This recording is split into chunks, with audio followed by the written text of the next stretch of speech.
So hello everyone, कैसे हैं आप सभी। A very very good evening to all of you. मैं अंशु स्वागत करती हूँ आप सबका आपके अपने परिवार भारत की पाठशाला पर। तो यहाँ पर हम एक बार फिर से आपके साथ जुड़ चुके हैं एक बिल्कुल न्यू सेशन में, एक बिल्कुल न्यू क्लास के साथ, जिसमें हम डिस्कस करने जा रहे हैं एक बहुत ही ज्यादा मजेदार टॉपिक। तो टॉपिक का नाम क्या होने वाला है भाई? टॉपिक का नाम जो है हमारा वो है ब्लड रिलेशन। तो आज की क्लास में हम डिस्कस करेंगे ब्लड रिलेशन के सभी बेसिक कॉन्सेप्ट्स। यहाँ पर ब्लड रिलेशन से रिलेटेड जितने भी बेसिक कॉन्सेप्ट्स होते हैं सबसे पहले हम उनको डिस्कस करेंगे। उसके साथ साथ हम सभी लेटेस्ट जो क्वेश्चंस है, जो रिसेंट पैटर्न पर आधारित क्वेश्चन है आपके, जो एग्जाम्स में आजकल पूछे जा रहे हैं, उनकी चर्चा हम करेंगे। तो चलिए शुरुआत कर लेते हैं हम आज के सेशन की। तो शुरुआत हम कहाँ से करेंगे? जैसा कि आपने सभी ने देखा अभी कि टॉपिक का जो नाम है वो है भाई ब्लड रिलेशन। ब्लड रिलेशन क्या होता है भाई? ब्लड रिलेशन क्या होता है? कितने लोग जानते हैं भाई ब्लड रिलेशन क्या होता है? ब्लड रिलेशन को हम हिंदी में तो भाई कहते हैं रक्त संबंध। ठीक है भाई। लेकिन एग्जामिनर जो आपसे क्वेश्चन पूछता है एग्जाम्स में, क्या वो सिर्फ आपके रक्त संबंध पर ही आधारित होते हैं? वहां पर कुछ अदर रिश्ते भी आपको दे दिए जाते हैं जो कि आपके ब्लड रिलेटिव्स या फिर आपके रक्त से संबंधित नहीं होते। तो भाई सबसे पहले यहाँ पर आप लोग मुझे एक बात बताइए, कितने लोग यहाँ पर जानते हैं कि जो रिलेशंस हमारे बनते हैं, जो एग्जाम के पैटर्न पर, एग्जाम में जो आपसे क्वेश्चन पूछा जाता है रिलेशंस पर, वो रिलेशंस हमारे कितने टाइप्स के होते हैं? चलिए, अगर आप में से कोई जानता है तो यहाँ पर आंसर कीजिए कि जो रिलेशंस हमारे होते हैं वो कितने टाइप के होते हैं। नहीं जानते तो यहाँ पर समझने की एक बार कोशिश कीजिए। तो रक्त संबंधी, ये तो हमारा हो गया टॉपिक का नाम। तो यहाँ पर इस टॉपिक में जो क्वेश्चंस आपके बनाए जाते हैं एग्जाम्स में, वो आपके दो टाइप के रिलेशंस पर डिपेंड करते हैं। अब वो रिलेशंस कौन कौन से होते हैं? पहला तो जैसा कि नाम से क्लियर है, रक्त संबंध, यानी कि आपके बाय बर्थ रिलेशंस, जो रिश्ते आपके जन्म के साथ आपसे जुड़ जाते हैं, वे सभी रिश्ते आपके क्या कहलाते हैं भाई? By birth relations. वही आपके असली रक्त संबंधी होते हैं जो आपके पैदा होने के साथ आपसे जुड़ जाते हैं। और दूसरे टाइप के जो रिलेशंस आपके यहाँ पर बनते हैं, दूसरे टाइप के रिलेशंस जिनसे आपसे क्वेश्चंस पूछे जाते हैं एग्जाम्स में, वो रिलेशंस आपके कौन से होते हैं भाई? तो वो रिलेशंस आपके कहलाते हैं आफ्टर मैरिज रिलेशंस।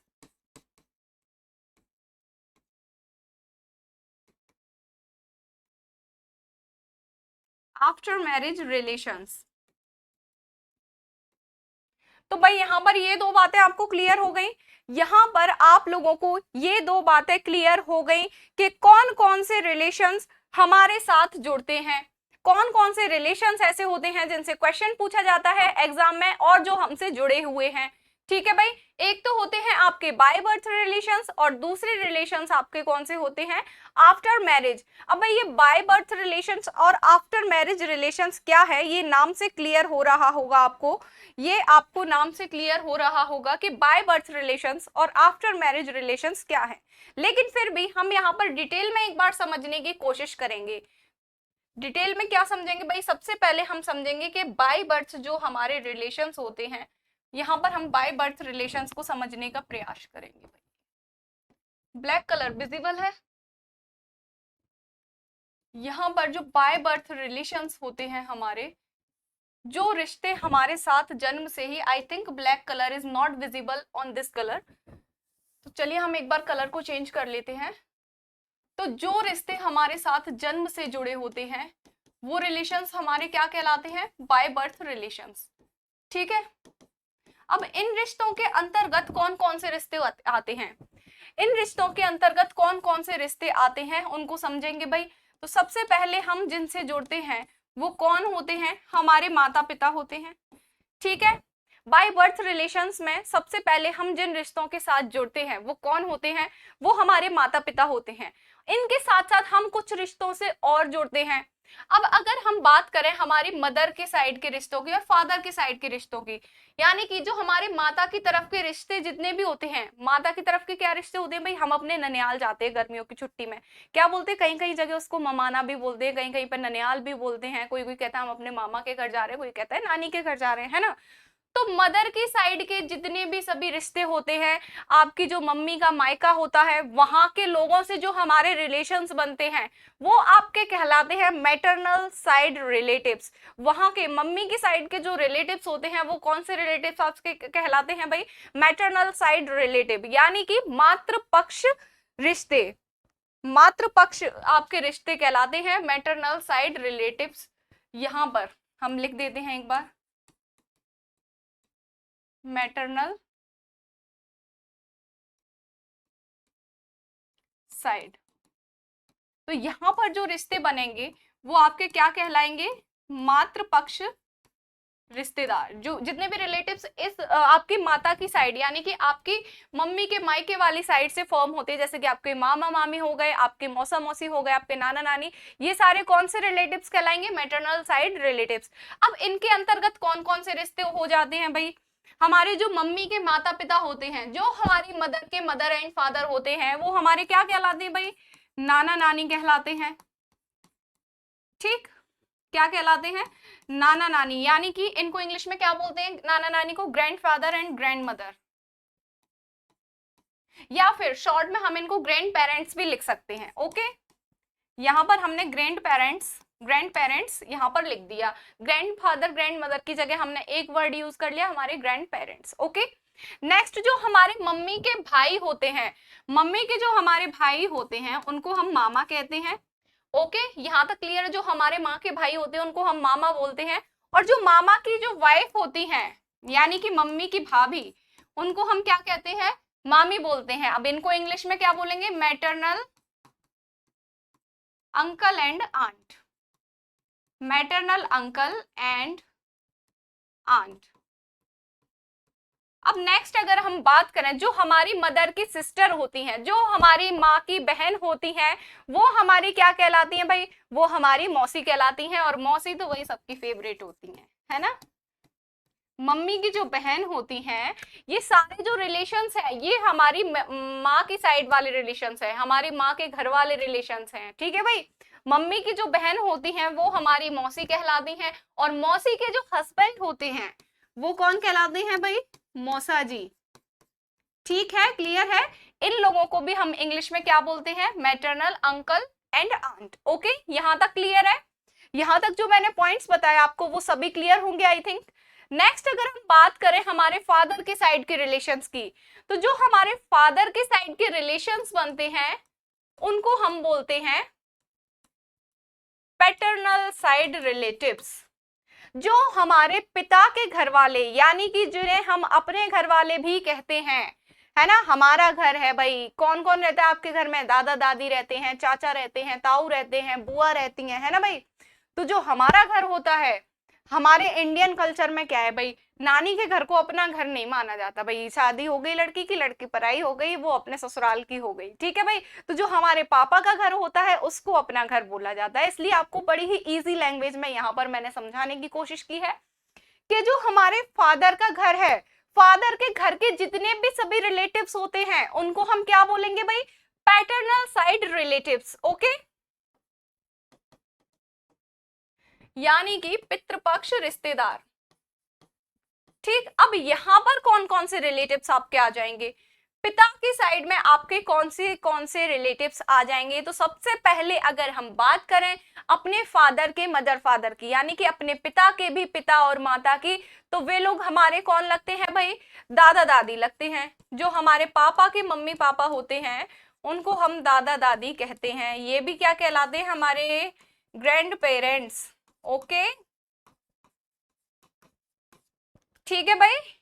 फिर अगर हम बात करें अपने पापा के छोटे और बड़े भाई की, तो जो हमारे पापा के छोटे भाई होते हैं वो हमारे चाचा कहलाते हैं, और चाचा की पत्नी क्या होती है भाई? चाची होती हैं। और जो हमारे पापा के बड़े भाई होते हैं वो क्या कहलाते हैं भाई? ताऊ कहलाते हैं, और ताऊ की पत्नी क्या होती है भाई? ताई होती हैं। ठीक है, तो हमारे जो फादर के साइड के रिलेटिव्स होते हैं उनमें हमने क्या क्या डिस्कस किया भाई? एक तो हमारे फादर के मदर फादर हो गए, दादा दादी। दूसरा हमने डिस्कस किया कि जो हमारे पापा के छोटे भाई होते हैं उनको हम चाचा बोलते हैं, और चाचा जी की जो वाइफ आती हैं उनको हम चाची बोलते हैं। और अगर हम बात करें हमारे फादर के बड़े भाई की, तो वो क्या कहलाएंगे भाई हमारे, तो वो हमारे ताऊ जी कहलाएंगे, और जो ताऊ जी की वाइफ होती है उन्हें हम ताई जी बोलते हैं। ओके, क्लियर है? इन दोनों को इंग्लिश में क्या बोलेंगे, ये हमारे कहलाएंगे paternal, paternal uncle and aunt. Okay, अब जो हमारे पापा की सिस्टर होती हैं, जो हमारे पापा की बहन होती हैं, उनको हम क्या बोलते हैं भाई, बुआ बोलते हैं। क्या बोलते हैं पापा के बहन को, बुआ बोलते हैं भाई। बुआ भी अपने जो भतीजे भतीजी होते हैं, अपने जो लड़कियां जो होती हैं अपने भाई के बच्चों से, उनका एक अलग ही बॉन्ड होता है भाई। बुआ बड़ा प्यार करती है बच्चों को। ये बुआ और मौसी दो ऐसे रिलेशंस हैं जो हमें भरपूर प्यार देते हैं, है ना। तो बुआ हो गई पापा की बहन, और ये पापा की बहन के जो हस्बैंड होंगे वो क्या हो जाएंगे, फूफा जी। फूफा जी अक्सर मुंह फुलाने के लिए पहचाने जाते हैं। घर में कोई भी फंक्शन होता है तो फूफा जी गुस्सा होके बैठ जाते हैं, है ना। तो बुआ के जो हस्बैंड होते हैं वो क्या कहलाते हैं, फूफा जी कहलाते हैं। इनको भी हम इंग्लिश में क्या बोलेंगे, पैटर्नल अंकल एंड आंट। ठीक है, यहां तक तो बात हो गई हमारे पापा तक की जनरेशन की। नेक्स्ट अगर हम आगे बढ़े, आगे अगर हम बढ़े, तो हमारे जो मामा जी मामी जी हैं, मौसा जी मौसी जी हैं, चाचा चाची ताऊ ताई बुआ फूफा जी हैं, इन सब के अगर बच्चे हों, इन सब के अगर बच्चे हों, तो वो बच्चे हमारे क्या लगेंगे, तो वो बच्चे हमारे कजन्स लगेंगे, यानी कि हमारे मौसेरे या ममेरे भाई बहन, मौसेरे या ममेरे भाई बहन।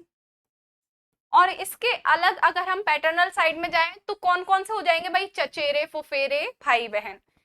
ठीक है, पैटर्नल साइड में अगर हम जाएं तो कौन कौन से हो जाएंगे भाई, चचेरे और फुफेरे भाई बहन। ठीक, अब इन लोगों को इंग्लिश में एक ही वर्ड दिया जाएगा, चाहे वो मैटरनल, चाहे वो मौसेरे भाई बहन हो, ममेरे भाई बहन हो, चाहे तो वो आपके चचेरे या फुफेरे भाई बहन हो, इनके लिए एक वर्ड आपका दिया जाता है, वो है कजिन, COUSIN, कजिन। ठीक है भाई, तो जो मम्मी के साइड के आपके भाई बहन होंगे वो क्या कहलाएंगे, मैटरनल कजन्स, और जो पापा के साइड के भाई बहन हैं आपके, वो कहलाएंगे आपके पैटर्नल कजन्स। ठीक है, तो ये तो हुए हमारे बाय बर्थ रिलेशंस जो जन्म के साथ हमसे जुड़ जाते हैं। ठीक है, अगर हम आगे बात करें, अगर हम आगे बात करें, एक और रिलेशंस मैंने आपको बताए थे, वो क्या थे आपके, शादी के बाद जुड़े हुए रिश्ते, यानी कि आफ्टर मैरिज। यहां पर हम आफ्टर मैरिज लिख देते हैं।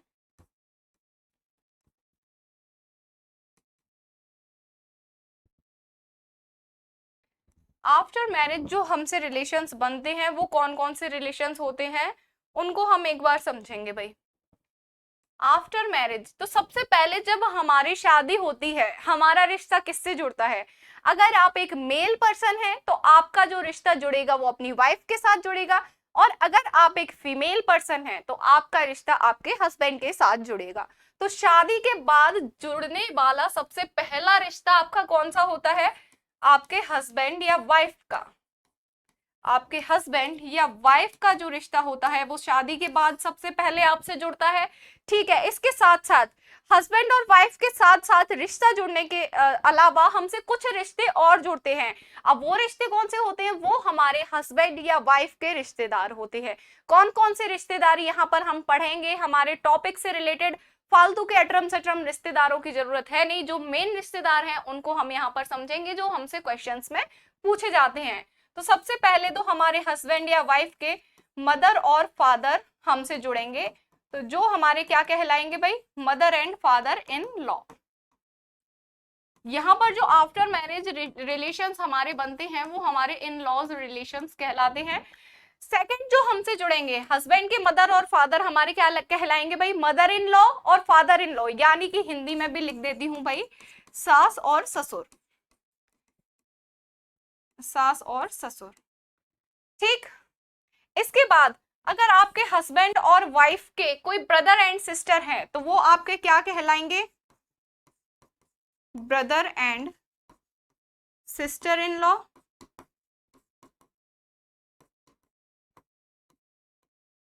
Brother and sister in law को हम हिंदी में क्या कहते हैं भाई, अगर बात लड़की के ससुराल की जाए, बात यदि अगर आप एक फीमेल पर्सन है तो आपके ब्रदर इन लॉ आपके देवर कहलाएंगे और आपकी सिस्टर इन लॉ आपकी ननद कहलाएगी। लेकिन अगर आप एक मेल पर्सन है तो आपके ससुराल में जो आपकी वाइफ के भाई बहन है, जो आपके brother in law and sister in law है, वो आपके क्या कहलाएंगे भाई? साला और साली। ओके, क्या कहलाएंगे? साला और साली। अब यहाँ पर इन लोगों के बच्चे हो जाते हैं, जैसे आपके हस्बैंड या वाइफ के ब्रदर या सिस्टर के कोई बच्चे हैं, तो वो बच्चे आपके क्या लगेंगे भाई? वो आपके भांजे या भांजी लगेंगे या भतीजा भतीजी लगेंगे, भांजा भांजी या फिर भतीजा भतीजी। ओके, ये बात यहां तक क्लियर है? इन लोगों के लिए इंग्लिश में क्या वर्ड यूज किया जाएगा? नीस, NEIECE, नीस। ये नीस को क्या बोलते हैं भाई हिंदी में? भतीजी या भांजी। और नेप्यू, NEPHEW, नेफ्यू। नेफ्यू को भाई क्या बोलते हैं हिंदी में? भतीजा या फिर भांजा। नीस एंड नेफ्यू, यहाँ पर ये रिलेशंस आपके बन जाएंगे शादी के बाद। यहाँ पर नीस की स्पेलिंग थोड़ी सी ठीक कीजिए भाई। ये नीस, आप नीस एंड नेफ्यू, ये दो रिलेशन, ये सारे रिलेशंस आपके कब जुड़ेंगे? जब आपकी शादी हो जाएगी। ये सारे रिलेशंस आपसे जुड़ेंगे आपकी शादी के बाद। ठीक है भाई, तो यहां तक ये चीजें क्लियर हो गई। ये चीजें क्लियर है भाई। ब्लड रिलेशन में दो टाइप के रिलेशंस आपके बनते हैं, एक तो बाय बर्थ रिलेशंस, सेकंड आपका कौन सा है? After marriage relations. तो सबसे पहले हमने बाय बर्थ रिलेशंस को डिस्कस किया। आई थिंक यहां तक आप सभी को क्लियर हो गया होगा। और सेकंड नंबर पर हमने डिस्कस किया आफ्टर मैरिज रिलेशंस। तो आफ्टर मैरिज जो रिलेशंस हमसे जुड़ते हैं उनको हम इन लॉज रिलेशंस भी कह सकते हैं। तो आफ्टर मैरिज जो रिलेशंस हमसे बनते हैं, यहाँ पर ये उसका पूरा लिस्ट मैंने आपको बना कर दिया है। अगर हम आगे बात करें इन सभी बेसिक टर्म से हटके, अगर आगे हम बात करें तो क्या बात एक सामने नई निकल कर आती है कि एक चीज आपके सामने आती है, जनरेशन। इन सब के बाद एक चीज आप, ये तो कॉमन सी बेसिक नॉलेज थी कि आपसे कितने टाइप के रिलेशन से बेस्ड क्वेश्चन बनते हैं और कौन कौन से रिलेशंस आपके क्या कहलाते हैं। तो बहुत से लोग हम में से ऐसे होंगे जो मतलब बेसिक कॉन्सेप्ट भी नहीं समझ पाते हैं, तो उन लोगों के लिए था ये सब। और आगे अगर हम बात करें, सेकंड जो मेन इंपॉर्टेंट पॉइंट है, यहाँ से थोड़ी सी इंपॉर्टेंट बात हमारी शुरू हो जाएगी। तो यहाँ पर से हम बात करेंगे जनरेशन की। जनरेशन क्या होता है भाई? जनरेशन क्या होता है? जनरेशन होती है भाई पीढ़ी। अब कुछ लोग कहेंगे ये पीढ़ी क्या होती है? तो जैसे कि अगर कोई व्यक्ति जॉइंट फैमिली में रह रहा है ना, जॉइंट फैमिली में रह रहा है, तो आप देखेंगे कि आपके दादाजी भी आपके घर पे रह रहे हैं, आपके चाचा जी, ताऊ जी, किसी किसी के तो परदादा भी ऐसा होता है कि उसके घर पे होते हैं, है ना। किसी किसी ने देखा होगा गांव में बहुत बड़ी बड़ी फैमिलीज होती हैं, तो उनमें आपके आपके जो पिताजी होते हैं उनके दादाजी भी आप देख पाते हैं फैमिलीज में, गांव में होते हैं। ठीक है भाई, किसी किसी की होती है बहुत लंबी उम्र, तो वो लोग आप देख सकते हैं कभी कभी। तो जनरेशन क्या होता है? जैसे कि हम हैं, हमसे एक जनरेशन अगर ऊपर बढ़ा जाए, एक पीढ़ी ऊपर की बात की जाए, तो हमारे मम्मी पापा की जनरेशन आती है। हमारे मम्मी पापा की जनरेशन में मम्मी पापा के सभी भाई बहन आ जाते हैं। अगर मम्मी पापा से भी ऊपर चढ़ा जाए, ऊपर वाली जनरेशन पे जाया जाए, तो वहां पर हमें कौन देखने को मिल जाएंगे? हमारे दादा दादी देखने को मिल जाएंगे। उनके साथ साथ उनके जितने भी भाई बहन होंगे वो भी आपके दादा दादी वाली जनरेशन में आ जाएंगे। अब अगर हम जनरेशन की सीढ़ी को, यहाँ पर तो हम ये जनरेशन एक मतलब स्टेयर की तरह है। अभी हम एक जनरेशन, हम मान के चलिए इस जनरेशन पर है, ठीक है। हम अपने से एक जनरेशन ऊपर गए तो हमें कौन मिल गए? हमारे मम्मी पापा मिल गए, ठीक है। और इस जनरेशन से एक जनरेशन और ऊपर गए तो हमें कौन मिल गया? हमारे ग्रैंड पेरेंट्स मिल गए, यानी कि हमारे दादा दादी मिल गए, ठीक। अगर हम इस जनरेशन से, अपनी जनरेशन से एक कदम नीचे चल के आ जाएं तो हमें कौन मिल जाएगा? यहाँ पर हमें हमारे बच्चे या फिर हमारे भाई बहन के बच्चे देखने को मिल जाएंगे। अगर इस जनरेशन से भी हम नीचे उतर के आए, एक जनरेशन नीचे और आ जाए, तो हमें कौन देखने को मिल जाएगा भाई? हमारे ग्रैंड चिल्ड्रन, ठीक, यानी कि हमारे बच्चों के भी बच्चे, ठीक। तो यहाँ तक ये तो बात हुई जनरेशन की। आई थिंक आपको समझ में आ गया होगा, और नहीं अगर समझ में आया है तो हम एक जनरेशन चार्ट के थ्रू यहाँ पर जनरेशन को समझने का प्रयत्न करेंगे। ठीक भाई, एक जनरेशन चार्ट बनाएंगे। जैसे कि ये आप हैं, अब आपकी जनरेशन में कौन कौन लोग आ सकते हैं? आप सबसे पहले मुझे ये बताइए कि आपकी जनरेशन में आने वाले लोग कौन कौन हो सकते हैं। तो सबसे पहले अगर हम बात करें तो हमारे हस्बैंड या वाइफ हो सकते हैं। हमारे हस्बैंड या वाइफ जो होते हैं वो भी हमारी जनरेशन में ही आते हैं। उसके साथ साथ हमारे जो सिबलिंग्स होते हैं, सिबलिंग्स यानी कि हमारे खास भाई बहन, हमारे सिबलिंग्स हमारी जनरेशन में आ जाएंगे। जो हमारे भाई बहन है, जो हमारी ही माता पिता की औलाद हैं, वो क्या कहलाते हैं? हमारे सिबलिंग्स। साथ ही साथ आपके कजन्स आपके इसी जनरेशन में, सेम जनरेशन में आ जाएंगे। आपके जो कजन हैं वो भी आपके इसी जनरेशन में आ जाएंगे भाई।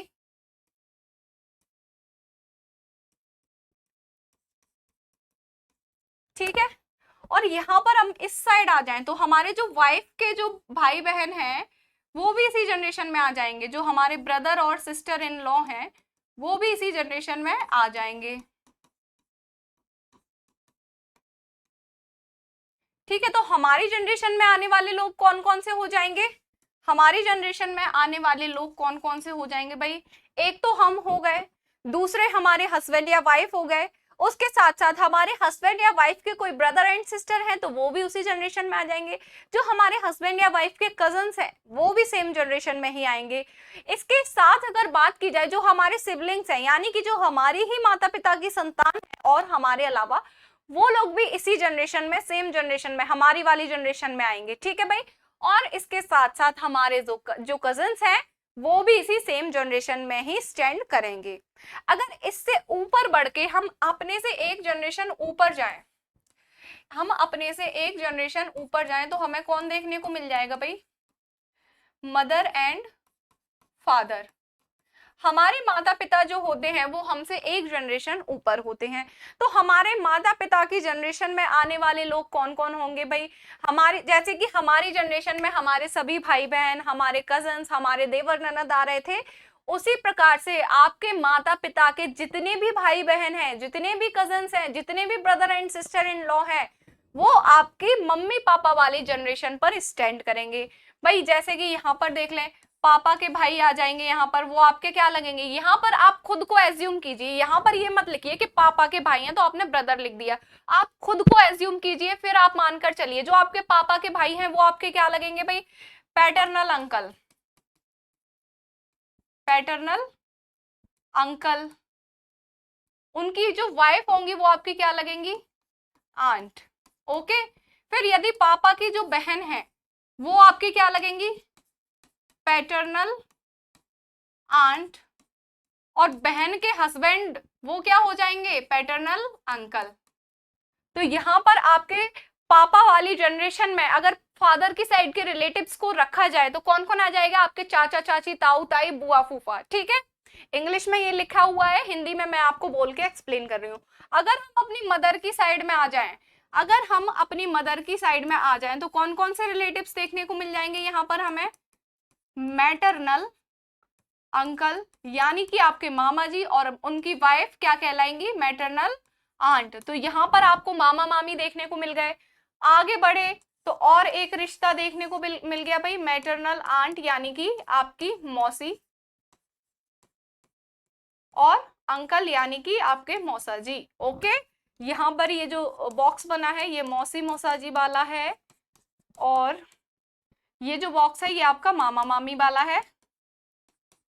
अगर फादर की साइड में जाएं तो ये बॉक्स जो है आपका चाचा चाची वाला है, और ये वाला बॉक्स आपका बुआ फूफा वाला है। ठीक, यहां तक क्लियर है? हमारी जनरेशन में कौन कौन लोग आते हैं, उसके साथ साथ हमारे फादर की जनरेशन में कौन कौन लोग आते हैं।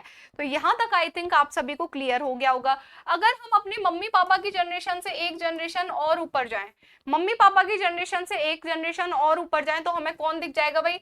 अगर हम मदर की साइड की बात करें तो भी हमें ग्रैंड पेरेंट्स दिखाई देंगे भाई, मैटरनल ग्रैंड पेरेंट। यहाँ पर हम ग्रैंड पेरेंट्स ही लिख देते हैं। ठीक है भाई, ग्रैंड पेरेंट्स हमने यहाँ पर लिख दिया, यानी कि यानी कि आपके माता और पिता दोनों के ही मम्मी पापा आपके किस जनरेशन में आ जाएंगे, सबसे ऊपर वाली जनरेशन में, ठीक है। तो यहां से पीढ़ी की शुरुआत होती है। ये जो जनरेशन होती है ये हमारी फर्स्ट जनरेशन कहलाती है, और जो मम्मी पापा वाली जनरेशन हमारी होती है ये हमारी सेकंड जनरेशन कहलाती है, ठीक। अगर इसके नीचे आए तो जो हमारी जनरेशन है ये कौन सी जनरेशन है भाई, थर्ड जनरेशन। हम किस जनरेशन पर स्टैंड करते हैं, हम थर्ड जनरेशन पर स्टैंड करते हैं। हमारी जो जनरेशन होती है वो कौन सी जनरेशन कहलाती है, थर्ड जनरेशन। हम तीसरी पीढ़ी के लोग हैं भाई। अगर हम अपनी जनरेशन से नीचे आ जाएं तो हमें क्या मिल जाएगा भाई, हमारे डॉटर या सन, यानी कि हमारे पुत्र या पुत्री, साथ ही साथ हमारे जो भाई बहन हैं उनके बच्चे, वो हमारे क्या कहलाएंगे, नीस या नेप्यू। और हमारे जो हस्बैंड या वाइफ के brother and sister in law हैं, जो मतलब हमारे देवर या ननद हैं, उनके भी बच्चे क्या कहलाएंगे, हमारे नीस या नेफ्यू, या फिर यानी कि भतीजा या भतीजी, वो हमारे कहलाएंगे, ठीक है। अगर हम इससे भी एक जनरेशन नीचे चलें, ये कौन सी जनरेशन हो गई भाई, फोर्थ जनरेशन। ये फोर्थ जनरेशन हो गई। अगर इससे भी एक जनरेशन नीचे जाया जाए, हमारे बच्चों के भी जो बच्चे होंगे वो हमारे क्या कहलाएंगे, ग्रैंड चिल्ड्रन, यानी कि हमारे पोते पोती या फिर नाती या नातिन भी जिन्हें हम कहते हैं, ठीक है। कहीं कहीं पे नवासा या नवासी वर्ड भी यूज कर दिया जाता है यहाँ पर इन वर्ड्स के अलावा, ठीक है। तो इन सभी वर्ड से आप फेमिलियर हो जाएं, इसलिए मैंने आपको एक बार सारा बता भी दिया कि कौन कौन से रिलेशंस बनते हैं बाय बर्थ और आफ्टर मैरिज, और यहाँ पर आपको जनरेशन चार्ट के थ्रू भी समझा दिया कि जो रिलेशंस बनते हैं वो किस किस टाइप से बनते हैं और कौन कौन से रिलेशंस आपके किस जनरेशन पर स्टैंड करते हैं। सो आई थिंक आप सभी लोगों को यहाँ तक सारे पॉइंट्स क्लियर हो गए होंगे। तो यहाँ तक तो बात हुई जनरेशन की। अब आगे हम चलें, एक और मोस्ट इंपॉर्टेंट चीज आपको जाननी पड़ेगी भाई, एक और मोस्ट इंपॉर्टेंट चीज आपको समझनी यहाँ पर पड़ेगी, और वो क्या है, जैसे कि हम हैं, मान के चलिए कि हम हैं, आप खुद को ले लीजिए, आप स्वयं को यहाँ पर रख लीजिए भाई। तो आप किसी के पति भी हो सकते हैं, किसी की पत्नी भी हो सकती हैं, साथ ही साथ आप किसी की पुत्री भी हो सकती हैं, ठीक है। यहाँ पर आपकी माता की आप क्या कहलाएंगी, पुत्री कहलाएंगी। इसके अलावा आपके जो पति के माता पिता होंगे उनकी आप क्या कहलाएंगी भाई, बहू कहलाएंगी। तो यानी कि अगर हमसे प्रश्न में किसी एक व्यक्ति के 2 या 3 रिलेशन दे दिए कि भाई एक, जैसे कि मान के चलिए आपको एक क्वेश्चन दिया कि रमेश सीमा का भाई है, रेमा का पति है, तो यहाँ पे एक जो रमेश व्यक्ति है वो क्या आपको उसके दो व्यक्तियों के साथ रिलेशन दे दिए, भाई रमेश सीमा का तो भाई है और रेमा का पति है। तो जब आप क्वेश्चन को सॉल्व करने बैठेंगे तो आप ये थोड़ी ना लिखेंगे क्वेश्चन को सॉल्व करते समय, रमेश सीमा का पति और दूसरा भाई रमेश रीमा का भाई, ऐसे थोड़ी ना लिखेंगे जब आप क्वेश्चन सॉल्व करेंगे। अगर आप ऐसे लिखने बैठ जाएंगे तो आपका सारा टाइम यही लिखने में चला जाएगा भाई। तो इन सब चीजों को हल करने के लिए, इन सब चीजों को आसान बनाने के लिए हमें कुछ इंडिकेशंस की जरूरत होती है। इन सभी चीजों को आसान बनाने के लिए, ये सारे रिश्ते और सारी जनरेशंस को डिफाइन करने के लिए हमें कुछ इंडिकेशंस की जरूरत होती है, और वो इंडिकेशंस बहुत हेल्प करते हैं हमारे क्वेश्चंस को सॉल्व करने में।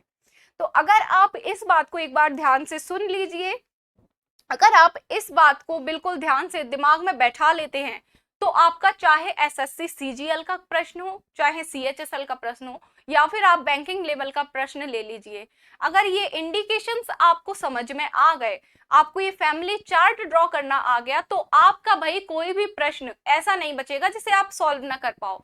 तो भाई समझ लीजिए यहाँ पर सबसे इंपॉर्टेंट चीज जो है क्वेश्चन को सॉल्व करने के लिए, वो भाई क्या है, इंडिकेशंस, यानी कि संकेत। अब ये संकेत क्या होते हैं, जैसे कि प्रश्न में किसी व्यक्ति को यदि आपको मेल दिखाना है कि ये जो किसी भी व्यक्ति का नाम दिया है जैसे कि राम, उसको आपको पुरुष दर्शाना है कि राम एक पुरुष है, राम एक पुरुष है। किसी भी व्यक्ति को आपको मेल दर्शाना है तो आप कैसे बताएंगे भाई, मेल को आप किस प्रकार से दर्शाएंगे?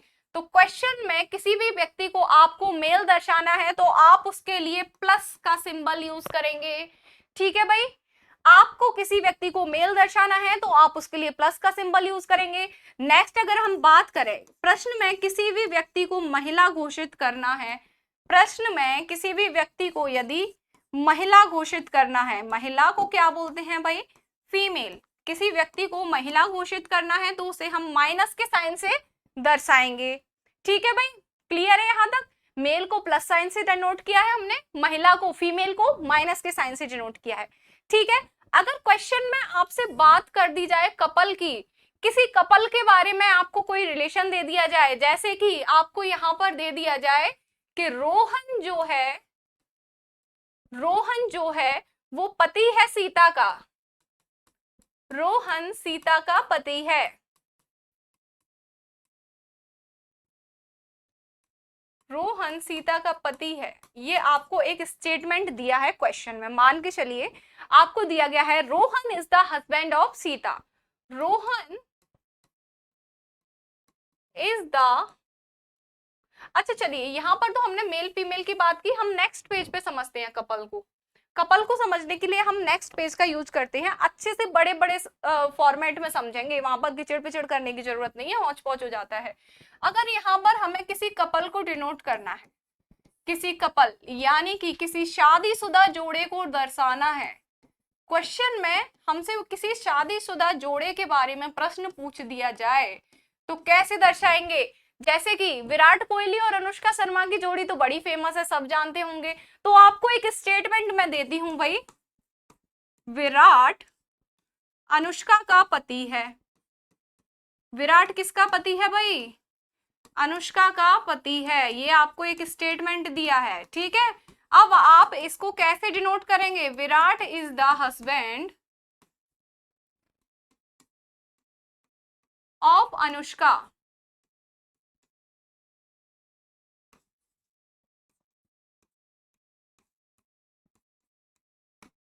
ये स्टेटमेंट एक आपको गिवन है, तो आप स्टेटमेंट को, क्वेश्चन को जब सॉल्व करेंगे तो इस स्टेटमेंट को कैसे डिनोट करेंगे भाई? तो सबसे पहले तो आपने एक चीज सीखी कि मेल को हमेशा प्लस साइन से डिनोट करेंगे, तो हमने यहाँ पर वही लिख लिया विराट, और ये कौन है? मेल है, ये प्लस का साइन लगा दिया। ठीक, इसके बाद हमने एक जनरेशन वाली बात सीखी थी, तो जो हमारी हस्बैंड और वाइफ होती है वो कहाँ होते हैं? ना तो हमसे ऊपर होते हैं ना नीचे होते हैं, हमारी बराबरी पे, हमारी सेम जनरेशन पे स्टैंड करते हैं। तो विराट की जो वाइफ है अनुष्का, वो उसके बराबर में रहेगी भाई, अनुष्का।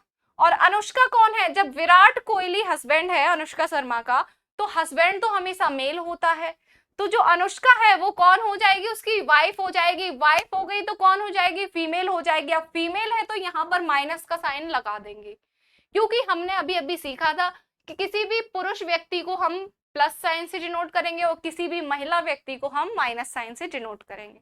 ठीक है, अब यहाँ तक तो हमने लिख दिया। अब आप कहेंगे भाई जनरेशन में तो हमारे भाई बहन भी आते हैं सेम जनरेशन में, तो ये भी लग रहा है कि भाई विराट अनुष्का की बहन, विराट जो है अनुष्का का भाई है, तो इसके लिए भी एक सॉल्यूशन है, यहाँ पर हम बराबर का साइन लगा देंगे, क्योंकि हस्बैंड और वाइफ में ना कोई ज्यादा बड़ा होता है, ना कोई हस्बैंड ना वाइफ की चलने देता है, ना वाइफ हस्बैंड की। ठीक है, दोनों एक दूसरे के बराबर पे रहते हैं भाई, कि तुम मुझसे आगे नहीं निकलोगे, मैं तुम्हें आगे नहीं जाने दूंगा। ठीक है, तो यहाँ पर हस्बैंड और वाइफ के बीच जब भी हम किसी कपल को डिनोट करेंगे तो हमेशा उसके बीच ये बराबर वाला साइन लगाएंगे। अब यहाँ से आपको क्या समझ में आ गया? किसी शादीशुदा जोड़े के बारे में बात की जा रही है। विराट जो है अनुष्का का हस्बैंड है, विराट पे प्लस का साइन लगाया है, वो मेल है, अनुष्का पे माइनस का साइन लगाया है, वो फीमेल है, बीच में हमने ये बराबर का साइन लगाया है, जो किसको डिनोट करेगा भाई? मैरिड कपल यानी कि शादीशुदा जोड़े को डिनोट करेगा। आगे अगर बढ़ा जाए, यहां तक शादीशुदा जोड़े के बारे में बात हो गई। अब अगर हम बात करें भाई बहन की, अगर आपको किसी को भाई बहन दर्शाना है, सवाल में ब्रदर सिस्टर की भाई बहन दर्शाना है आपको, जैसे कि आपको एक स्टेटमेंट दिया जाए अभिषेक ईसा का भाई है, आपको एक स्टेटमेंट दिया मैंने कि अभिषेक अच्छा ये लिख लीजिए, अभिषेक श्वेता का भाई है। अभिषेक श्वेता का भाई है। अब इस स्टेटमेंट को आपको डिनोट करना है कि आप इस स्टेटमेंट को कैसे डिनोट करेंगे, तो भाई कैसे कर पाएंगे, इंग्लिश में भी लिख लीजिए भाई, अभिषेक इज ब्रदर ऑफ श्वेता। ठीक, अब यहां पर भाई कौन है, अभिषेक है। अभिषेक पे प्लस का साइन लगा दिया। ठीक, यहाँ पर एक चीज और मैं आपको बताना चाहूंगी, यहाँ पर अभी सिर्फ इतना लिखा है मैंने, अभिषेक श्वेता का भाई है। यदि मैं एक लाइन और जोड़ दूं, श्वेता अभिषेक की बहन है,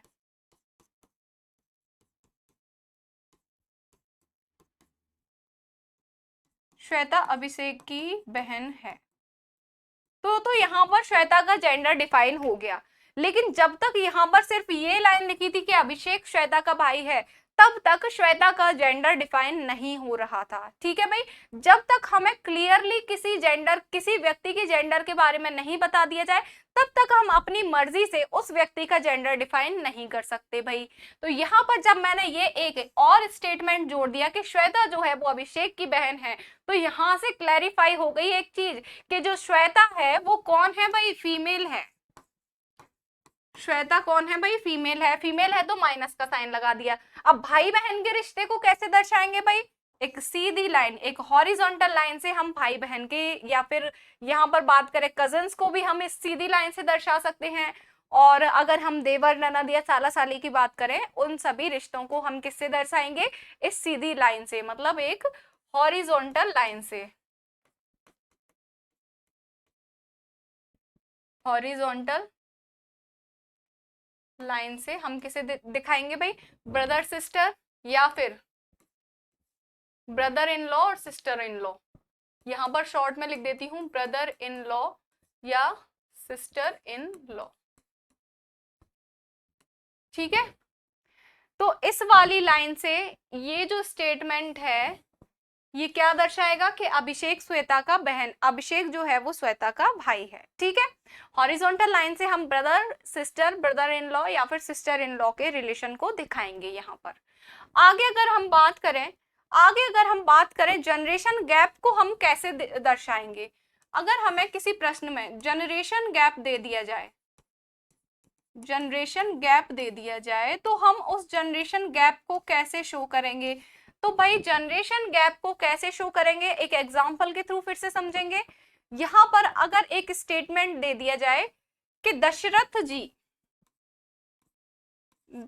जी जो हैं वो किसके, श्री राम के पिता हैं। दशरथ जी जो हैं वो श्री राम के पिता हैं।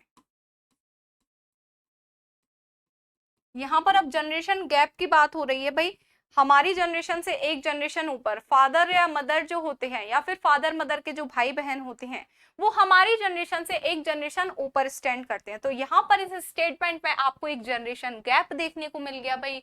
दशरथ जी क्या है, श्री राम के पिता हैं, तो कैसे बनाएंगे भाई, राम जी तो नीचे आ जाएंगे, लेकिन जो दशरथ जी हैं उनका पद राम जी से ऊपर हो जाएगा। पिता का पद हमेशा पुत्र से एक पद ऊपर होता है, तो दशरथ जी ऊपर आ जाएंगे। ठीक है भाई, और दशरथ जी पिता हैं तो कौन हो जाएंगे, मेल हो जाएंगे।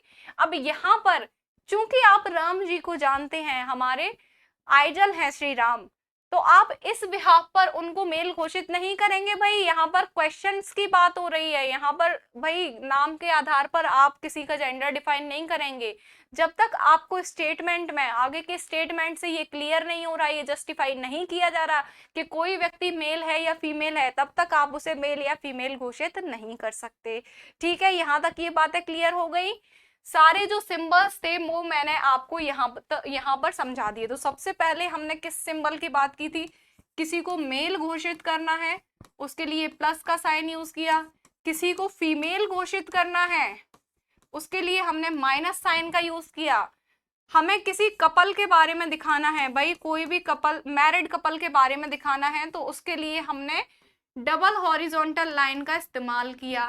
ठीक, अगर हमें किसी के बीच रिलेशन बताना है, भाई बहन, सिबलिंग्स, कजिन्स या फिर brother in law, sister in law का, हमें किसी के बीच सिबलिंग्स, कजिन्स या फिर ब्रदर इन लॉ या सिस्टर इन लॉ का रिलेशन दर्शाना है, तो वो रिलेशन हम सिंगल हॉरिजॉन्टल लाइन से दर्शाएंगे, ठीक। और अगर हमें जनरेशन गैप को शो करना है, अगर हम जनरेशन गैप को शो करेंगे तो हमें किसका इस्तेमाल करना है, किस सिंबल का, हमें वर्टिकल लाइन का यूज करना है।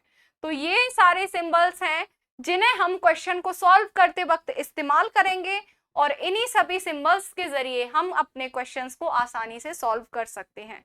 तो यहाँ पर हमारा ये जो छोटा सा बेसिक कॉन्सेप्ट था वो समाप्त होता है। एक बात और सुनती जाइए भाई, एक और इम्पोर्टेंट बात है यहाँ पर जो आपको बहुत ज्यादा कंफ्यूज कर सकती है, और ये आपके भाई पूरे रीजनिंग में काम आने वाला है, ये आपके बहुत सारे टॉपिक्स में काम आने वाली है ये बात जो मैं आपको बता रही हूँ। जैसे कि आपको मैं यहाँ पर दो स्टेटमेंट देती हूँ, ए जो है वो बी का पिता है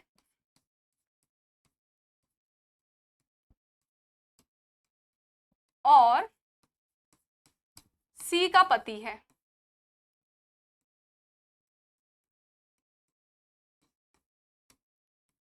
ठीक है। दूसरा स्टेटमेंट मैं आपको देती हूं कि ए जो है वो बी का पिता है जो सी का पति है। A is the father of B. A is father of B and husband of C. ठीक, एक तो स्टेटमेंट ये हो गया आपका। दूसरा स्टेटमेंट भाई, A is father of B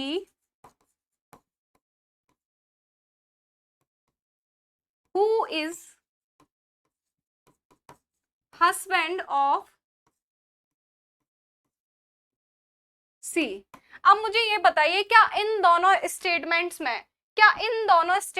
में आपको कोई डिफरेंस नजर आ रहा है? क्या इन दोनों स्टेटमेंट में आपको कोई अंतर नजर आ रहा है? तो वो बताइए, अगर कोई अंतर नजर नहीं आ रहा है तो वो बताइए। भाई अंतर है, इसमें बहुत बड़ा अंतर है। अगर आपको अंतर नजर नहीं आ रहा है तो भाई आप अपने प्रश्न गलत कर बैठेंगे, खास करके blood relation, direction, puzzles, coding decoding में भी कभी नहीं, सॉरी कोडिंग डिकोडिंग में नहीं आता ये इस टाइप का क्वेश्चन। ये उन वाले टाइप्स के क्वेश्चन है जो मतलब ये जो स्टेटमेंट है ये आपके उन क्वेश्चंस में आता है जिनमें आपको फैक्ट गिवन होते हैं, आपको फैक्ट के बिहाफ पर आपको कुछ निष्कर्ष निकालना होता है। जैसे कि आपको ब्लड रिलेशन में फैक्ट गिवन होंगे बहुत सारे, मतलब आपको कुछ तथ्य प्रस्तुत किए जाएंगे, उन तथ्यों के आधार पर आपको इनके बीच मध्य में संबंध दर्शाना होगा। डायरेक्शंस में काफी सारे क्वेश्चंस आ जाते हैं जिनमें ये पैटर्न आपका पूछ दिया जाता है।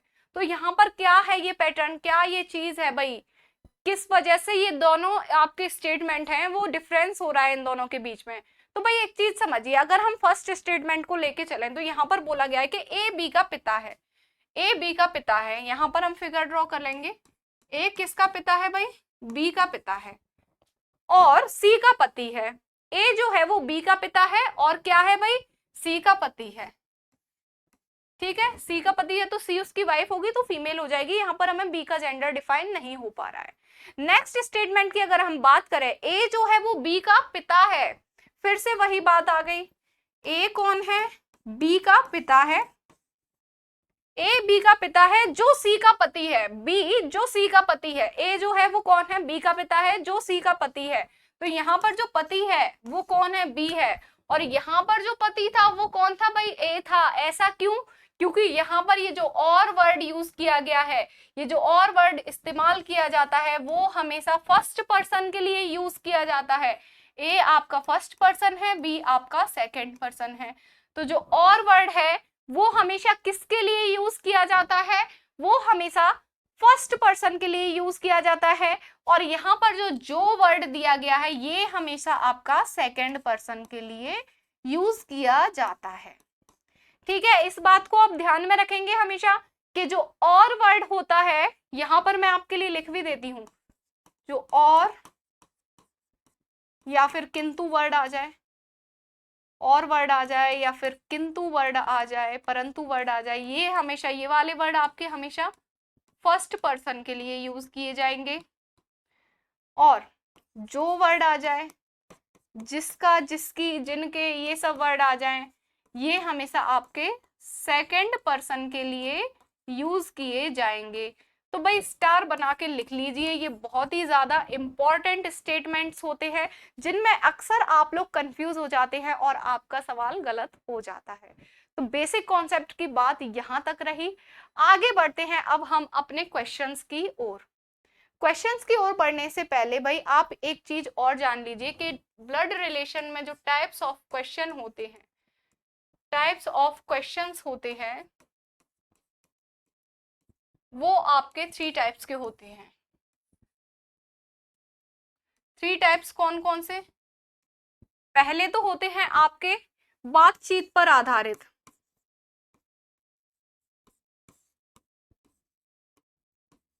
बातचीत पर आधारित प्रश्न,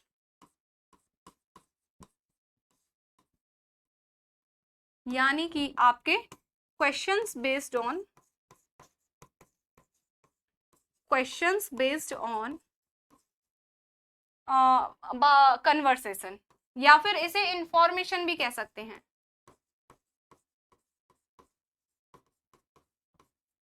question based of information, based on information. अब भाई इंफॉर्मेशन पर आधारित प्रश्न क्या होते हैं? भाई जैसे कि आपने देखे होंगे ब्लड रिलेशन के क्वेश्चन, कभी आपने ब्लड रिलेशन के एक आध क्वेश्चन कोई भी प्रैक्टिस सेट सॉल्व किया हो, या फिर कहीं से भी कोई भी प्रश्न आपने देखा हो, कोई एग्जाम दिया हो वहां पर देखा हो, तो भाई एक टाइप आता है क्वेश्चंस का कि एक तस्वीर की ओर इशारा करते हुए विजय ने सुमन से कहा कि तस्वीर वाली महिला मेरे पिता की बेटी है। इस टाइप के आपने क्वेश्चन देखे होंगे, इशारा करके बताने वाले। ये वाले जो क्वेश्चंस होते हैं इनको पॉइंटिंग फॉर्म ऑफ क्वेश्चंस भी कहते हैं, जिसमें आप इशारा करते हैं, है ना। तो जितनी भी सारी इशारेबाजी होगी वो इस टाइप के क्वेश्चन में हो जाएगी, ठीक है। सेकंड जो आपका टाइप होता है, सेकंड जो आपका टाइप होता है वो होते हैं आपके तथ्यों पर आधारित प्रश्न, आपके तथ्यों पर आधारित प्रश्न। ये तो आपका फर्स्ट टाइप था, सेकंड टाइप है।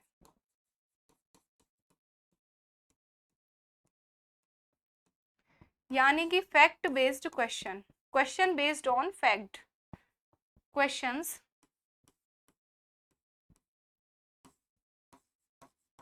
क्वेश्चंस बेस्ड ऑन फैक्ट्स, या फिर इनको हम क्या भी बोल सकते हैं, पजल बेस्ड क्वेश्चन।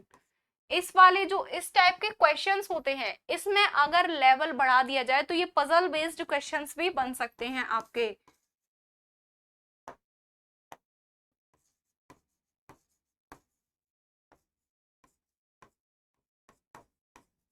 ठीक है।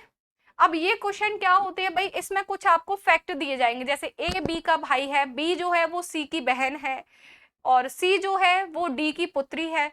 तो इस प्रकार से ए और डी के मध्य रिश्ता आपको बताना है कि ए और डी के मध्य क्या रिश्ता बनेगा। कुछ आपको फैक्ट दिए जाएंगे, कुछ इंफॉर्मेशंस दी जाएंगी, जिनके बिहाफ पर आपको दो लोगों के बीच संबंध दर्शाना होगा। ठीक है। तो सेकंड जो आपका टाइप होता है वो फैक्ट बेस्ड क्वेश्चन का होता है।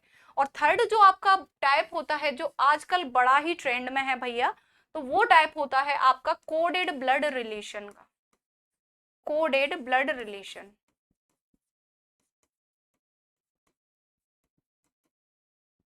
यानी कि सांकेतिक रिश्ते, सांकेतिक रक्त संबंध।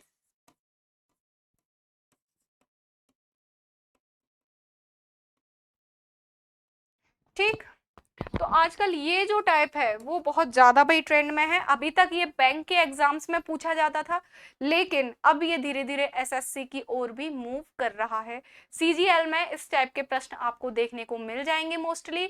क्या पता धीरे धीरे सीएचएसएल एमटीएस जीडी में भी पूछे जाने लगे। तो हमको तो अपनी तैयारी भाई करके रखनी है, हमसे कुछ भी पूछ दिया जाए हमको भाई आंसर करना है। हमें ये नहीं करना कि ये तो बैंक में पूछे जाते थे, इसमें कैसे आ गए। एग्जामिनर से थोड़ी ना बहस करने जाओगे, हमें सब सीखना है यहाँ पर। चलो भाई आगे बढ़ेंगे, अब बढ़ते हैं हम क्वेश्चंस की ओर। तो क्वेश्चन नंबर 1 यहाँ पर आपकी स्क्रीन की ओर है। क्वेश्चन को पढ़िए, समझने की कोशिश कीजिए और इसको सॉल्व करने की कोशिश कीजिए। भाई क्या बोला गया है हमसे, क्या बोला गया है प्रश्न में? मंजू ने सुषमा को अपनी सहेली से मिलवाया। सहेली से मिलवा के क्या कहा कि जो सुषमा के पिता हैं, मंजू ने क्या किया, एक मंजू नाम की एक लड़की थी, उसने अपनी सहेली को सुषमा से मिलवाया। ठीक है, नहीं, सुषमा को अपनी सहेली से मिलवाया और अपनी सहेली से क्या कहा, भाई जो सुषमा के पिता हैं, किसके पिता? सुषमा के, सुषमा के जो पिता हैं, पिता हैं तो मेल होंगे भाई।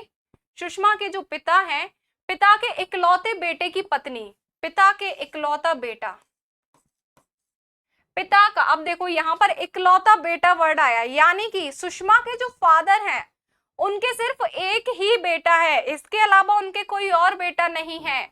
तो यहाँ पर ये तो बेटा हो गया, तो ये सुषमा कौन हो जाएगी? फीमेल हो जाएगी, क्योंकि सुषमा के फादर के सिर्फ एक ही बेटा है। तो सुषमा के पिता की बेटी, सुषमा के पिता की ये जो दूसरी औलाद है सुषमा, ये क्या हो जाएगी भाई? इनकी बेटी हो जाएगी। ठीक है भाई, तो सुषमा कौन हो गई? बहन हो गई इस लड़के की। सुषमा के पिता के इकलौते बेटे की पत्नी, बेटे की जो पत्नी है, यहाँ पर जो वाइफ है वो कौन है भाई? मंजू की सास है। ये जो वाइफ है कौन है भाई? मंजू की सास है। भाई बेटा इकलौता है तो बहू भी तो इकलौती होगी, बहू थोड़ी ना दो चार हो जाएंगी जब बेटा इकलौता है।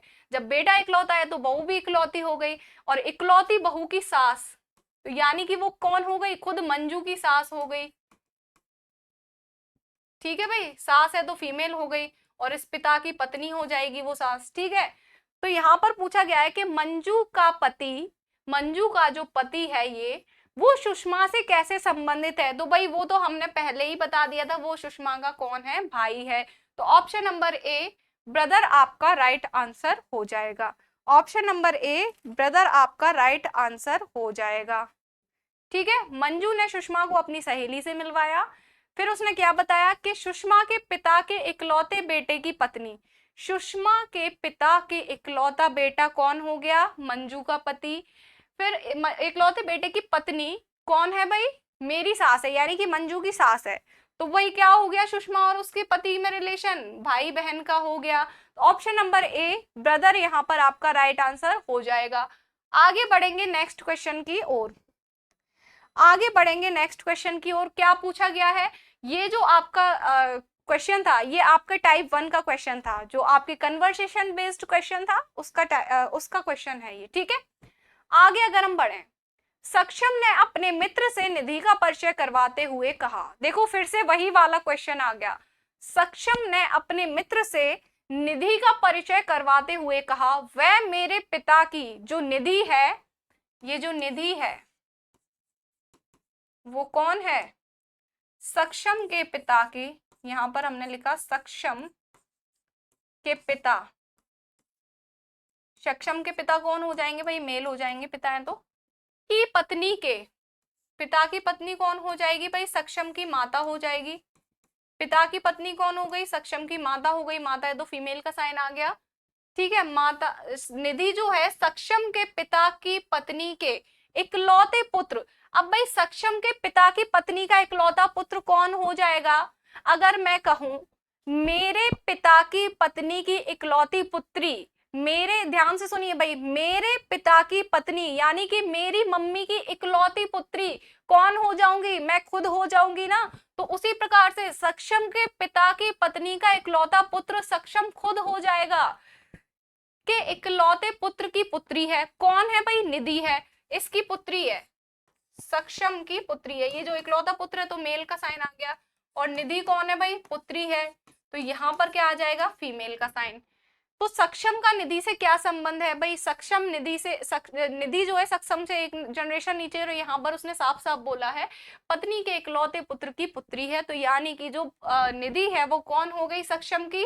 किसका रिलेशन पूछा है? सक्षम का निधि से क्या संबंध है? अब भाई यहाँ पर इस चीज को भी ध्यान रखिएगा, जब ये जो लास्ट लाइन होती है, ये जो लास्ट लाइन होती है, इसमें हमेशा ये ध्यान रखना है कि सक्षम का निधि से क्या संबंध है। तो पहला जो व्यक्ति है, पहला पर्सन है, वो दूसरे पर्सन से पूछेगा कि बताओ भाई हम आपके कौन हैं। जो गाना आपने सुना है, हम आपके हैं कौन, तो पहला व्यक्ति हमेशा पूछेगा दूसरे व्यक्ति से। हमेशा पहले व्यक्ति का संबंध दूसरे व्यक्ति से बताना होता है। इस चीज में बिल्कुल भी आप कंफ्यूज मत होइएगा। सक्षम का निधि से क्या संबंध है, बताइए। सक्षम निधि से पूछ रहा है, बताओ बताओ निधि हम आपके कौन है, तो निधि क्या कहेगी, भाई आप हमारे पापा हो। तो ऑप्शन नंबर सी, पिता, यहाँ पर फादर, यहाँ पर आपका राइट आंसर हो जाएगा। आगे बढ़ेंगे क्वेश्चन नंबर 3 की ओर। एक पुरुष ने एक महिला से कहा, तुम्हारी माता के पति की बहन मेरी माता है। एक पुरुष ने एक महिला से कहा, वो जो महिला थी जिससे पुरुष ने कहा है, क्या कहा है, इस महिला के, तुम्हारी माता के पति, इस महिला की जो माता है, महिला है तो फीमेल होगी, माता है तो फीमेल होगी, माता के पति की बहन, माता के पति कौन हो जाएंगे, इस महिला के पिता हो जाएंगे। माता के पति की बहन जो है वो मेरी माता है, यानी कि जो पुरुष बोल रहा है वो उसकी माता हो गई। ठीक है, ये जो पुरुष है, पुरुष, इसको हमने यहाँ लिखा है। ठीक है, ये जो पुरुष है वो क्या बोल रहा है महिला से कि तुम्हारी माता के पति की बहन मेरी माता है। तो भाई यहाँ पर ये जो बहन है तो माइनस का साइन आ गया, ये पुरुष है तो प्लस का साइन आ गया। तो अब आपको ये बताना है कि उस पुरुष का, ये जो पुरुष है, इसका इस महिला के साथ क्या संबंध है। भाई इस महिला के पिता की बहन इसकी कौन लगेगी, बुआ लगेगी। तो ये कौन हो गया, ये पुरुष इसकी बुआ का बेटा हो गया, यानी कि इसका फुफेरा भाई हो गया। तो आपको उस पुरुष से उस पुरुष का महिला से क्या संबंध है ये बताना है। तो वो पुरुष महिला से पूछेगा कि बताओ बताओ हम आपके कौन है। तो वो महिला क्या बोलेगी, तुम मेरी बुआ के बेटे हो, तुम मेरी मम्मी के पति यानी कि मेरे पापा की बहन के बेटे हो। पापा की बहन कौन लगी भाई, बुआ का बेटा हो गया, यानी कि कौन हो गया, फुफेरा भाई। Option number A right answer हो गया आपका। ठीक है, आगे बढ़ जाएंगे, आगे बढ़ जाएंगे फिर से एक बार। पढ़िए भाई क्वेश्चन को, क्वेश्चन को पढ़िए और सॉल्व करने की कोशिश कीजिए। एक महिला की ओर संकेत करते हुए अनूप ने कहा, वह मेरी माता के एकमात्र पौत्र की माता की पुत्री है। संकेत की गई महिला का अनूप से क्या संबंध है। भाई क्या बोला है, एक महिला की ओर इशारा करते हुए अनूप ने कहा, अनूप की माता, वह मेरी माता, मेरी यानी कि किसकी, अनूप की माता,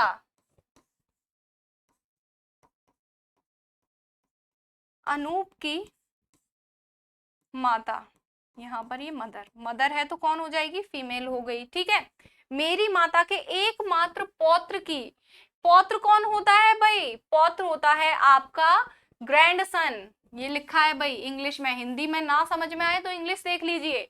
पौत्र का मतलब होता है पोता, या पौत्र तो आपका पोता हो गया, पौत्री लिखा होता तो वो पोती हो जाती, नाती नातिन भी जिन्हें हम बोलते हैं। ठीक है, अब इसकी माता का जो पौत्र होगा वो कौन होगा, इसका खुद का बेटा होगा, है ना, पौत्र है तो मेल हो जाएगा, ग्रैंडसन। ठीक है, ये मेल हो जाएगा।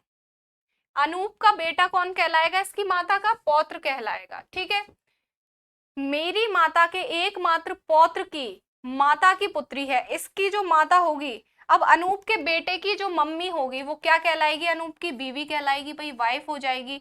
अब जब इसकी पत्नी यहाँ पर है तो ये खुद पति हो जाएगा, है ना, तो ये मेल हो जाएगा।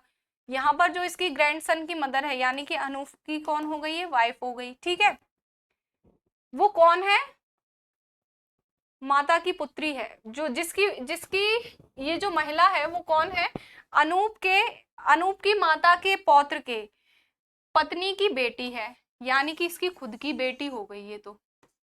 ठीक है, इस टाइप का कुछ आपका फिगर बनेगा। देखो क्या है, एक बार फिर से समझेंगे, एक बार फिर से समझेंगे। एक महिला की ओर इशारा करते हुए अनूप ने कहा, वह मेरी माता के, अनूप की माता के एकमात्र पौत्र के माता की पुत्री है।